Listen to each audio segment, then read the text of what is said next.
NBC 24 देख रहे हैं आप और मैं आप सबके साथ स्वीटी।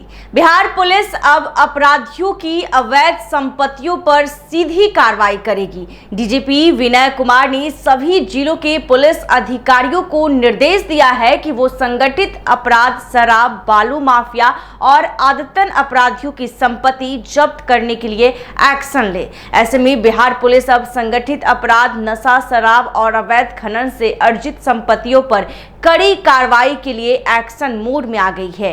राज्य के पुलिस महानिदेशक डीजीपी विनय कुमार ने अपराधियों की अवैध संपत्ति को जब्त करने के लिए सभी पुलिस अधिकारियों को स्पष्ट निर्देश जारी किए हैं। डीजीपी ने कहा है कि अपराधियों का मनोबल तोड़ने और अपराध की जड़ों पर प्रहार करने के लिए उनकी अवैध रूप से अर्जित संपत्तियों को जब्त करना आवश्यक है। इस अभियान के तहत खास तौर पर आदतन अपराधियों और बालू, शराब जैसे अवैध धंधों से जुड़े माफियाओं को प्राथमिकता दी जाएगी।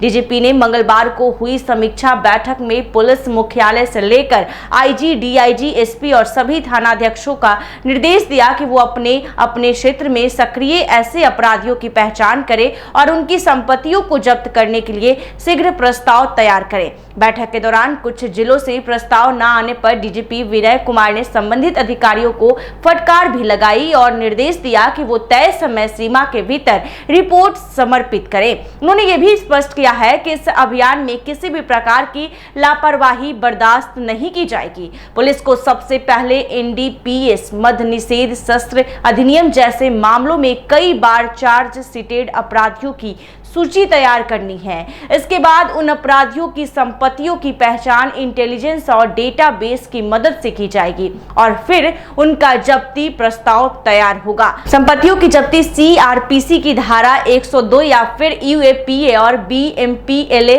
के अंतर्गत ईडी के माध्यम से होती थी, लेकिन अब नए आपराधिक कानून भारतीय न्याय संहिता बीएनएसएस के तहत राज्य सरकार को ही अपराध से अर्जित संपत्ति जब्त करने का अधिकार मिल गया है। बिहार पुलिस इससे पहले भी नक्सली गतिविधियों और संगठित अपराध से जुड़े माफियाओं की संपत्ति जब्त कर चुकी है और अब यह प्रक्रिया और अधिक सख्ती से लागू की जाएगी। डीजीपी ने समीक्षा बैठक में कहा कि जो भी आदतन अपराधी है उनकी तत्काल पहचान करते हुए अपराध की आय से अर्जित संपत्ति जब्त करने का प्रस्ताव सौंपे। उन्होंने दो टूक शब्दों में कहा कि इस मामले में लापरवाही कतई बर्दाश्त नहीं की जाएगी। उन्होंने प्रस्ताव देने में सुस्त जिलों को फटकार लगाते हुए कहा कि जो समय सीमा तय है उसी प्रस्ताव उसी के अंतर्गत दिए जाएं। रिपोर्ट के आधार पर नए आपराधिक कानूनों के तहत संपत्ति जब्त की जाएगी।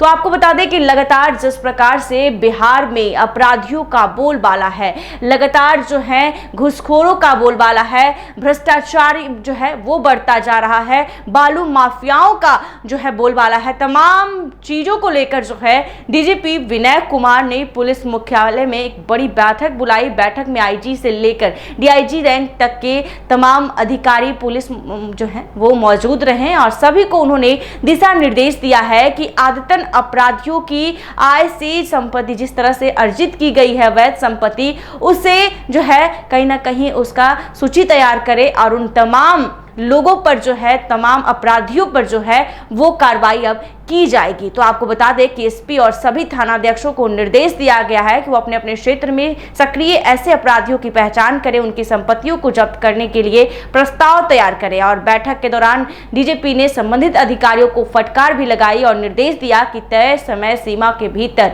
ये रिपोर्ट सौंपना है, यानी रिपोर्ट जमा करना है। आपको बता दें कि लगातार जिस प्रकार से राजधानी पटना की बात करें तो आए दिन दहाड़े अपराधी ऐसे ही गोलियों की छल्ली करते नजर आते हैं और आए दिन आपराधिक घटनाएं जो है वो बढ़ती ही जा रही है और कहीं ना कहीं इनका मनोबल तोड़ने के लिए डीजीपी विनय कुमार ने ये बड़ा सख्त और रुख अपनाया है और सभी अधिकारियों को दिशा निर्देश दिया है कि इस पर जल्द से जल्द रिपोर्ट तैयार किया जाए और अपराध से जुड़े माफियाओं की संपत्ति जब्त करना अनिवार्य कर दिया है। और बता दें कि अधिक संपत्ति लागू की जाएगी। डीजीपी ने समीक्षा बैठक में कहा कि जो भी आदतन अपराधी है उनकी तत्काल पहचान करते हुए अपराध की आय से अर्जित संपत्ति जब्त करने का प्रस्ताव सौंपे और साफ शब्दों में कहा कि बिल्कुल भी कतई बर्दाश्त जो है कोताही नहीं की जाएगी, इस पर जल्द से जल्द कार्रवाई भी होगी। ऐसे ही तमाम खबरों के लिए देखते रहे NBC 24। धन्यवाद।